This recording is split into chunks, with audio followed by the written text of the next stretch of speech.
Pour ne rater aucune de nos vidéos, n'oubliez pas de vous abonner et d'activer la cloche. C'est la plus grosse connerie que j'ai jamais entendue. Ouh là là, les gens ne payent pas d'impôt sur le revenu. Les pauvres ne payent pas d'impôt sur le revenu.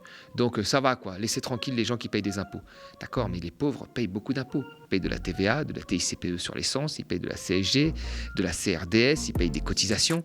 Et je veux dire, la TVA, c'est la première rentrée. Bien sûr, ils ne payent pas d'impôt sur le revenu. Ils aimeraient bien peut-être en payer s'ils gagnaient plus. Ça, c'est la première chose. Après, ils ne payent pas non plus l'ISF. Il faut le dire à Bruno Le Maire, ils ne sont pas riches. Le Front National fait ça avec les immigrés et Macron fait ça avec les pauvres. Il y a un ennemi, c'est le pauvre. Bonjour tout le monde, je suis ravie de vous retrouver pour un nouvel épisode de l'Instant Porcher. À l'heure où on est assommé par les discours de toutes parts, il est bon de se poser, faire le tri et décrypter. Ça fait déjà plus de 5 mois qu'on tient le pari qui a pu sembler fou, faire tourner une télé d'infos indépendante et engagée en plateau et sur le terrain. Merci pour votre force, le média ne tient que par vous, alors n'hésitez pas à rejoindre l'aventure de manière pérenne en vous abonnant à partir de 5 € par mois pour soutenir la première coopérative médiatique de France sur le petit écran. Vous pouvez aussi vous abonner à notre newsletter quotidienne pour ne rien manquer des informations version Le Média. Bonjour Thomas. Bonjour Lisa. Alors avec toi aujourd'hui au programme, pas question d'augmenter les impôts pour l'exécutif et le gouvernement a enclenché son plan de travail qui cible les chômeurs. C'est parti.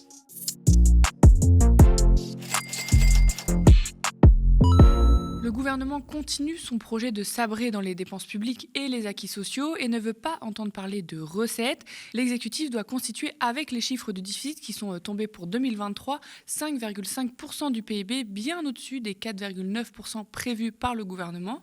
Ce mauvais calcul est notamment dû aux recettes qui ralentissent nettement en 2023, bien que les dépenses aient ralenti aussi. Depuis le premier quinquennat, les macronistes ont fait la promesse de ne pas toucher aux impôts et de même les réduire. Impôts sur le revenu, suppression de la taxe d'habitation, sans oublier surtout la baisse des impôts sur les sociétés, entre autres allègements et cotisations employeurs ou réduction de la CVAE. Les entreprises paient d'ailleurs de moins en moins d'impôts et contribuent de moins en moins à l'effort collectif. Il y a 10 ans, ménages et entreprises contribuaient à peu près de façon proportionnelle au budget de l'État. Ce n'est plus le cas en 2019, comme le montre Maxime Combes. Pour régler cette question du déficit qui occupe l'esprit de l'exécutif, pas question de toucher aux recettes et surtout aux impôts. On peut parfaitement faire des économies sur la dépense publique sans aller piocher dans les poches des Français. Et je reste, c'est ma conviction et c'est ma position, totalement opposée à toute augmentation d'impôts sur nos compatriotes, qui payent déjà un montant d'impôt qui est extrêmement élevé. Alors on me dit, mais vous avez qu'à taxer les entreprises. Oui. Enfin, les entreprises, elles payent déjà des impôts. Mais même sur ces super dividendes, ces super profits. On me dit, mais les dividendes sont taxés à 30%. Et je rappelle qu'il y a plus de 3 millions de salariés en France qui ont des actions et quand ils les vendent, ils sont taxés. Quand vous augmentez l'imposition sur les dividendes, ça fait bien parce qu'on a l'impression qu'on tape les riches, vous tapez les salariés actionnaires. Mais donc vous dites oui ou non ? Très attention. Non. Je dis que je suis opposé à toute augmentation d'impôts. Je refuse cette solution de facilité qui est dans le fond le réflexe qu'on a depuis 30 ans ou 40 ans en France. Dès que ça va mal sur les comptes publics, on dit c'est pas grave. Les Français vont payer. Je refuse. Les Français en ont assez de payer. Et ceux qui travaillent en ont assez de payer tout pour tout le monde. Donc je refuse cette solution de facilité. Thomas, est-ce que là, le ministre ne confond pas impôt des particuliers, impôt sur les super profits ? Parce que ne pas vouloir augmenter les impôts des classes moyennes, c'est une chose. Toucher à l'impôt des plus riches, c'est autre chose. Non, là, il est en train de tout confondre. Il confond vraiment tout. Déjà, quand il nous dit les entreprises paient des impôts. Maintenant, tout le monde paie des impôts. Même les plus pauvres paient des impôts. Ils paient de la TVA. Tout le monde paie des impôts. D'accord ? Donc, arrêtons de nous dire, oui, les entreprises paient des impôts. Sauf que les baisses de fiscalité ces dernières années ont été ciblées majoritairement sur les entreprises et sur les plus riches. Et ça, il oublie de le dire. Sous Macron, il y a eu 25 milliards de baisse d'impôts sur les plus riches et sur les entreprises. Et là, on s'apprête à en faire d'autres avec les baisses des impôts de production.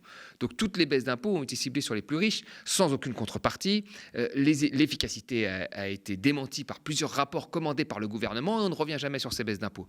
Et ces baisses d'impôts, elles s'ajoutent à d'autres baisses d'impôts. Parce que vous savez, avant que Macron arrive au pouvoir, il y a eu le CICE qui était une baisse de charges. Et avant ça, entre 2000 et 2010, vous avez eu plus de 100 milliards de baisses d'impôts et 30 milliards d'exonération de cotisations.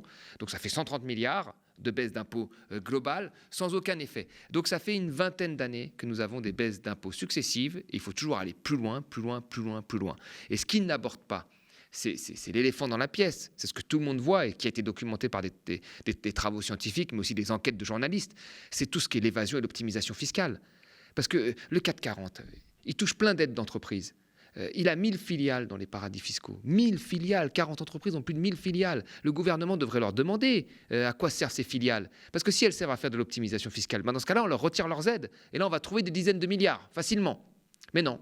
Non, il faut alors aller chercher sur les malades, avec les économies sur les médicaments, sur les vieux, avec les économies sur les retraites.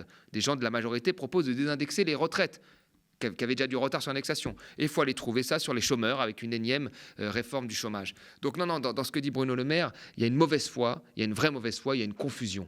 La réalité, c'est que vous avez aujourd'hui des très riches, des grandes entreprises qui évitent l'impôt. Il ne s'agit pas d'augmenter l'impôt sur les classes moyennes. Il ne s'agit pas d'augmenter l'impôt sur les plus pauvres via la TVA, ce que proposent d'ailleurs des gens de la Macronie. Il s'agit d'aller chercher ceux qui ont énormément d'argent et qui bénéficient d'un statut spécial qui font qu'ils payent beaucoup moins d'impôts que les autres. C'est ceux-là qu'il faut aller chercher. Et là, vous allez trouver rapidement des milliards. Et sur les dividendes des salariés actionnaires, si on les taxait... C'est la plus grosse connerie que j'ai jamais entendue. Bien sûr que vous avez un certain nombre de salariés qui y a le dividende salarié, bien sûr, mais la majorité des dividendes, ils vont à des actionnaires qui ne sont pas salariés. Nous le savons. Alors, c'est comme les gens qui disent il y a eu tant de millions de créations d'entreprises. Mais bien sûr, mais s'il n'y a que des micro-entreprises, ça ne veut rien dire. Et là, vous dites il y a tant de millions de salariés. Bah, oui, très bien. Peut-être qu'il y a moins d'actionnaires ou moins de fonds de pension que ce nombre de salariés. Mais ceux qui captent la majorité de la valeur, de la majorité des dividendes, ce sont ces fonds de pension, ces assurances qui sont actionnaires de ces entreprises. Et donc, c'est de ça dont il s'agit. Et c'est eux qui vont être qui ont tout intérêt à ce qu'il y ait une flat tax, c'est-à-dire qu'on baisse la taxation sur les revenus financiers et qu'il n'y ait pas de surprofit sur les dividendes. Donc là, c'est pareil, c'est de la mauvaise foi. C'est comme quand on met, vous savez, là, ce qu'il fait Bruno Le Maire, c'est connu. Il met en avant les salariés pour protéger les grands patrons, pour protéger les grands actionnaires. Comme on met en avant les PME pour protéger les grandes entreprises. Alors qu'au final, tous les dispositifs qui sont mis en place profitent toujours aux plus riches et toujours aux grandes entreprises et très rarement aux petites entreprises. Parce que là, on dit Bruno Le Maire, il confond tout. Pourtant, c'est quelqu'un normalement de très doué en économie, donc c'est volontaire cette confusion. Oui, c'est volontaire, bien sûr. On est sur de la mauvaise foi. Vous savez, quand vous avez par exemple quelqu'un qui vous dit on va baisser les impôts de production, c'est bien pour les PME. Bon, ben très bien, mais vous savez, il y a des gros dégrèvements sur les PME déjà. Donc il y a une grosse partie qui n'en paye pas. On vous dit oui, c'est bien les impôts de production pour les artisans, les commerçants. Eux, ils n'en payent pas, ils sont déjà exonérés. Donc à qui va profiter la baisse d'impôts de production de 10 milliards ?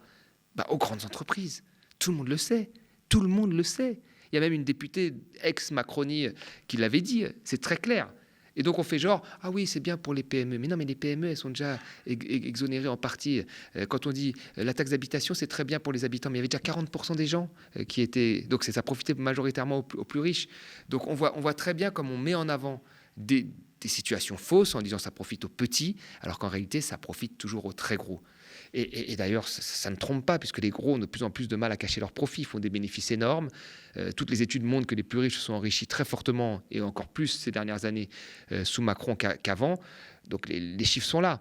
Donc il n'y a que le gouvernement qui ne veut pas voir ces chiffres. Et il y a Alternative économique qui a calculé 7 pistes de recettes fiscales. Pourquoi le gouvernement est allergique à ces orientations ? Il y a cette idée que ça plombe l'activité et l'investissement économique, l'idée aussi du ruissellement des plus riches vers les plus pauvres, qu'on est déjà un des pays qui impose le plus, ça on l'entend beaucoup. Ouais.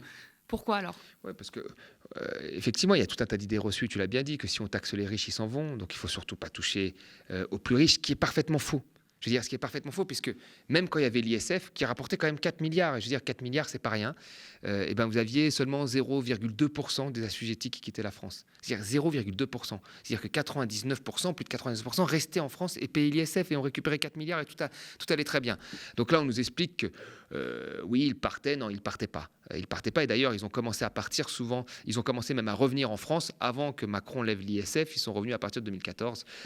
Donc c'est très difficile de savoir si ça les a fait revenir. Et la réforme était faite pour investir, pas pour les faire revenir, était pour que les gens puissent investir. Et là, les deux rapports en tout cas, de France Stratégie ont montré que ça n'avait pas permis l'investissement. Et Macron avait dit d'ailleurs qu'il allait revenir dessus.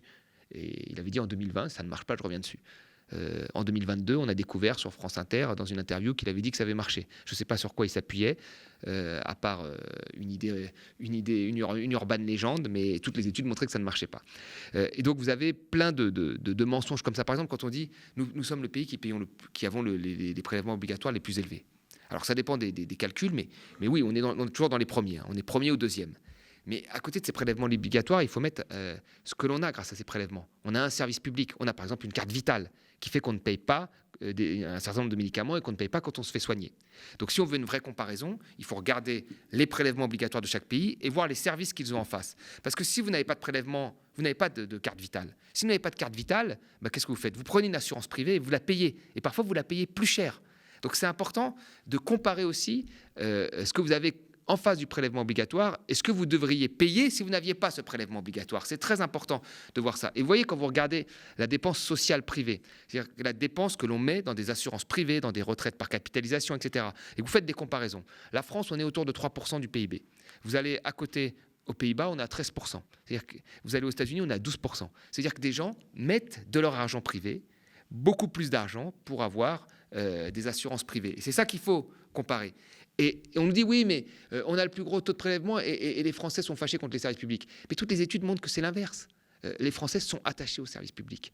Par exemple, il y avait un sondage BVA qui montrait que 7 Français sur 10 trouvaient que la carte vitale était une très bonne idée et qu'il fallait l'étendre à d'autres pays. Vous aviez 80% des Français qui étaient contre la réforme des retraites. Donc ils sont attachés à leurs services publics, les Français. Ils comprennent bien ce qui se passe, ils sont attachés. D'accord ? Ils comprennent pourquoi ils payent des prélèvements. Le vrai problème, il n'est pas là. Le problème, il est qu'il faut des financements supplémentaires. Et donc il faut aller chercher chez ceux qui échappent et évitent à l'impôt et profitent des services publics quand ils en ont besoin. Et c'est là qu'il faut aller, c'est là qu'il est le problème. Services publics dans lesquels on n'investit pas depuis 30 ans. De toute façon, on avait déjà expliqué dans l'épisode des semaines d'avant. Je veux te montrer une petite vidéo et tu vas me dire ce que tu en penses. Et ça y est, 8232 points, nouveau record absolu pour le CAC 40. Ce qu'il faut faire, c'est effectivement réduire en partie les dépenses sociales. La valeur des actions des 40 plus grandes entreprises cotées à Paris a doublé, je dis bien doublé, par rapport à mars 2020. Me proposant des réductions de dépenses. Les dividendes versés par 40 grandes entreprises françaises ont atteint un niveau record. Il faut sortir de cette addiction à la dépense publique. Avec cette performance, la France est le pays de l'Union européenne qui verse le plus de dividendes. Je crois qu'il y a urgence à sortir de notre addiction aux dépenses publiques. La France, quand même, dans le lot, est particulièrement généreuse puisque 97%, donc c'est tout le monde, des grandes entreprises ont augmenté ou maintenu leurs dividendes l'an dernier. La piste, c'est de réduire cette durée d'indemnisation de plusieurs mois. Au total, les géants du CAC 40 ont distribué 67 milliards d'euros de dividendes l'année dernière. C'est le montant le plus important en Europe. Thomas, est-ce qu'il y a une vraie dichotomie dans ce que Caisse de Grève pointe là, ou est-ce que ce parallèle est populiste, démagogique, caricatural, comme beaucoup aiment qualifier ce débat ? Non. Écoutez, vous avez une économie qui fonctionne avec moins d'1% de croissance et une inflation. D'accord ? Donc vous avez une économie réelle qui ne va pas bien, ou qui fonctionne au ralenti.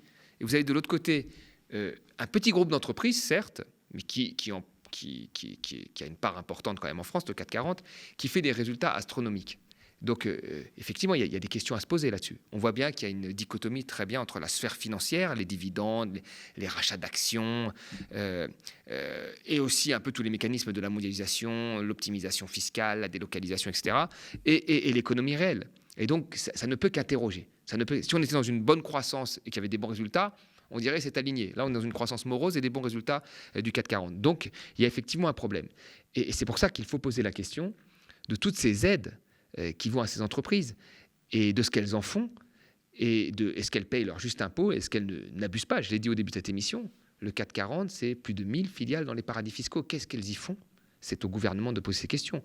Si elles font de l'optimisation fiscale, légale ou pas légale, on peut se dire c'est une contrepartie que nous n'estimons pas morale, et donc nous arrêtons de vous aider. Parce qu'elles touchent un certain nombre d'aides. Elles ont eu énormément de baisses d'impôts, mais elles touchent un certain nombre d'aides. Vous avez par exemple des aides qui sont même plus évaluées, comme le crédit d'impôt recherche. Le crédit d'impôt recherche, c'est 5 milliards, plus de 5 milliards. On se rend compte que les dépenses de recherche, elles n'ont pas augmenté plus vite que dans les pays européens, malgré cette aide. Le classement de la France en termes de recherche n'a pas augmenté. Il profite majoritairement à des entreprises plutôt de 500 salariés, et ce n'est pas elles qui créent le plus d'emplois de recherche en proportion. Donc, si ce n'est pas efficace, pourquoi on le maintient ?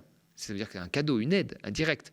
Donc, c'est intéressant d'évaluer à un moment un certain nombre d'aides, surtout dans cette période-là, et de voir que si ça ne marche pas ou si ce n'est pas suffisamment efficace, on les retire. Et s'il n'y a pas les contreparties que nous voulons fixer, pas de délocalisation, pas de schéma d'optimisation fiscale, et dans ce cas-là, nous retirons ces aides. Et puis 5 milliards, c'est aussi le montant qu'a demandé Bruno Le Maire pour ses économies sur les dépenses de fonctionnement, c'est-à-dire les services publics. Donc les parallèles se font quand même très vite. Gabriel Attal était l'invité du 20h de TF1 jeudi dernier. Le Premier ministre a esquissé le plan du gouvernement sur un gros thème, le travail. Et une idée est sortie, pas nouvelle et également avancée par Bruno Le Maire dans une interview, baisser les cotisations patronales pour réduire l'écart entre le salaire net et le salaire brut, dans le but d'améliorer la fameuse compétitivité. Et pour compenser, on augmenterait la TVA, donc sur la consommation.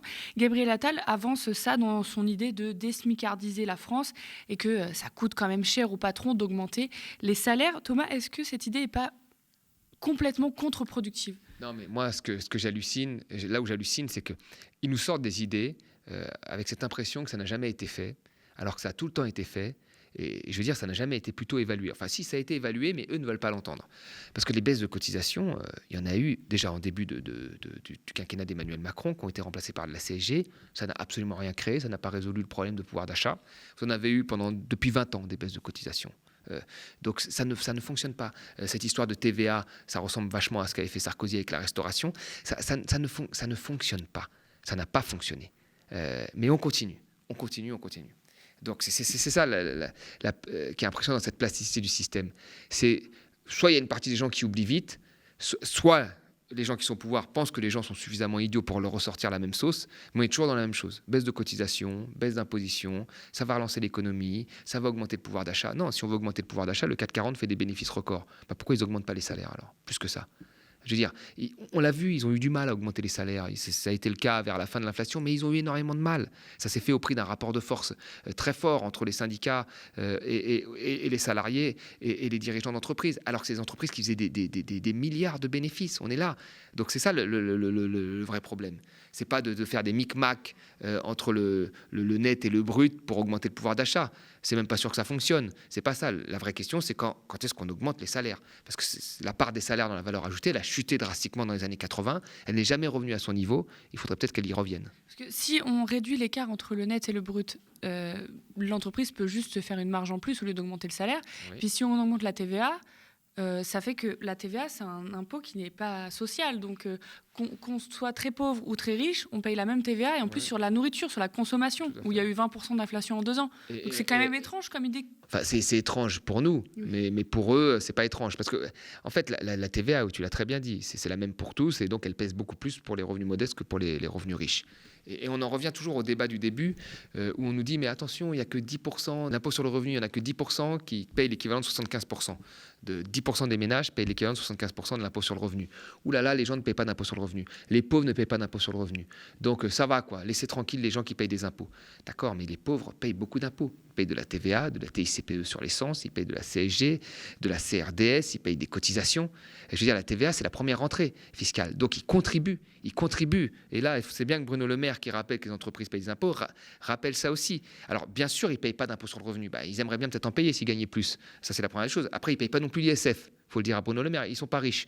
Ils ne payent pas non plus d'impôts sur les successions. Ils ont un patrimoine en dessous de 100 000 pour la plupart des gens.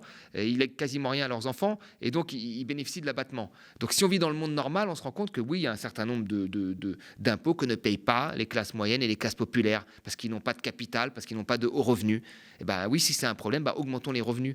Demandons aux entreprises qui font des milliards d'augmenter les revenus. Gabriel Attal a annoncé une nouvelle réforme de l'assurance chômage à l'automne prochain.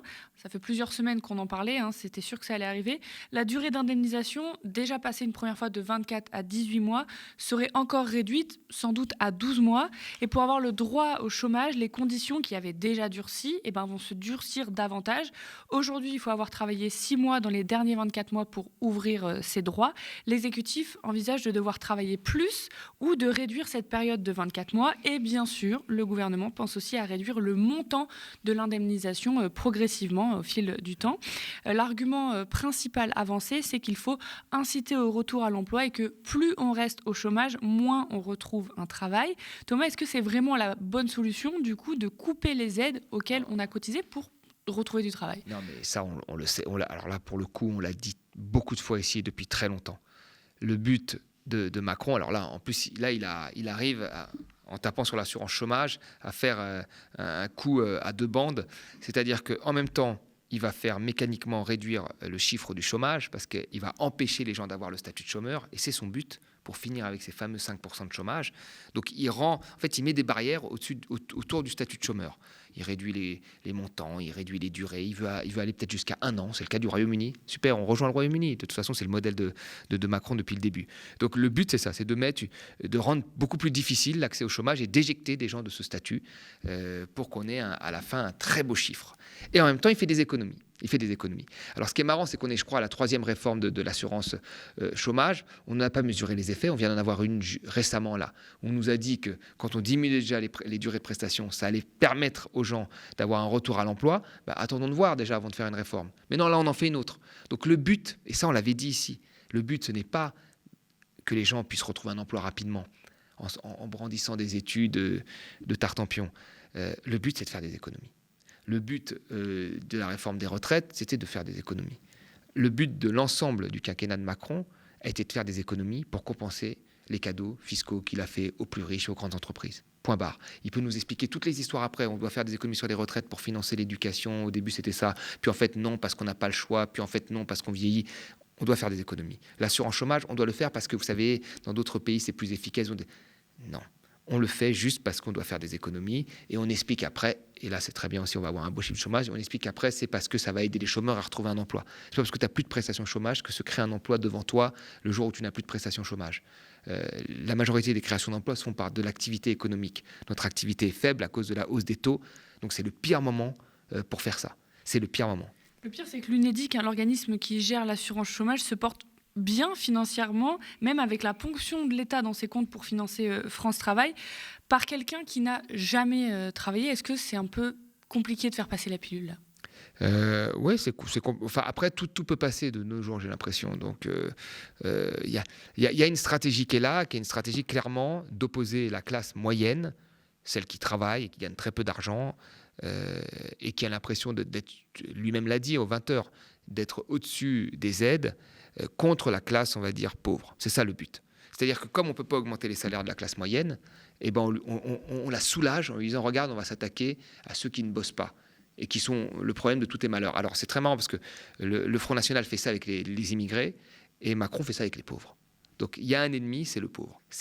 On l'a trouvé, donc après toutes les justifications sont bonnes. Maintenant sur l'UNEDIC, il y a une stratégie d'affaiblir le rôle des partenaires sociaux à l'UNEDIC depuis le début.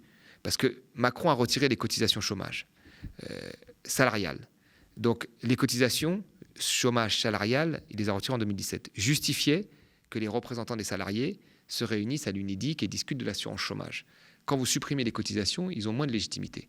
Et donc il ne reste que ceux qui ont une légitimité, qui sont les patrons, parce que eux, les charges patronales, on n'y a pas encore touché, et l'État. Et l'État, il l'a dit, il n'est pas neutre là-dedans. Il a une volonté de transformer l'assurance chômage dans un système plutôt à l'anglo-saxonne. Et à l'anglo-saxonne, la prestation chômage moyenne, elle est en dessous de 500 €.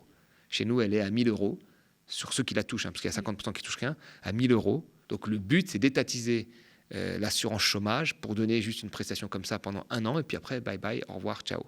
Donc on est dans un système complètement différent de celui qui est le nôtre à la base. Oui, il y a toute cette idée, le gouvernement met le paquet sur le travail, comme quoi c'est libérateur, c'est un facteur d'émancipation, ça permet de se réaliser. Ça aussi, c'est une stratégie pour dire bosser, quoi. En fait, il y a une grosse partie des gens qui travaillent uniquement pour leur survie. C'est-à-dire payer un loyer, payer des vêtements à leurs enfants, etc. Et donc, pour ces gens-là, le travail est une forme de souffrance.